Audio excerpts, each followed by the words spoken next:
What's up, guys? As you know, yesterday was WWDC, Apple's Worldwide Developer Conference, where they announced a ton of new software and they even released a new piece of hardware, and I'm going to recap it for you right here in 3 minutes. First up, we have iOS 16. There's so much that's going to be added to iOS this year. You'll have so much more functionality with your iPhone. First thing is the new lock screen.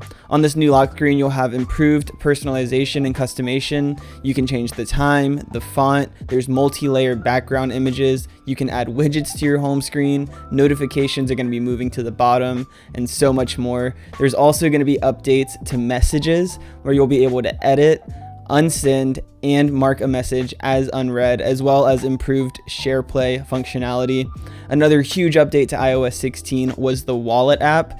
There's this new thing called Apple Pay Later, where when you make a payment, you can pay over time in several smaller payments. There's order tracking, and there's even some updates to keys and ID support. Along with those major updates, there were also updates to sports, CarPlay, photo sharing, privacy, the Home app, Maps, and more. Next up, we have iPadOS 16. There wasn't a ton announced about the new iPad operating system other than Stage Manager, which is going to be huge. It's a new way to stay organized. You can have up to 8 different windows open at the same time on your iPad if you're connected to an external display.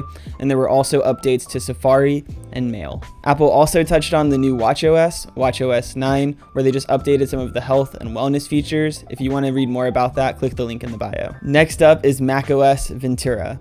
Apple had some really cool updates for the operating system on the Mac, one of them being Stage Manager, like we talked about with the iPad. It's a better way to organize the windows that you're currently working in on your screen to help your desktop stay clean. Another huge update coming with macOS is the ability to use your iPhone as a webcam. This is really cool. I'm definitely going to be using this all the time. Let me know what you think about it in the comments. And there's also some updates to apps like Safari and Mail. Nothing too huge, but that does it for macOS. Speaking of Mac, Apple also announced their new Apple Silicon, the M2 chip, and this chip will be released with the brand new MacBook Air. MacBook Air got a complete redesign. It's thinner, it's better, but it has a notch, so they all have notches now. Welcome to the family, MacBook Air. And they also added the M2 chip to the rest of the lineups, including the MacBook Pro.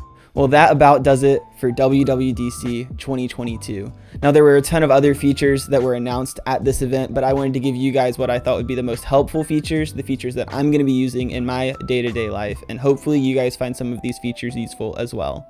If you liked this video, make sure to leave a like. It really helps me out. And if you want to see more videos like this in the future, make sure to click the subscribe button, and I'll see you guys in the next one.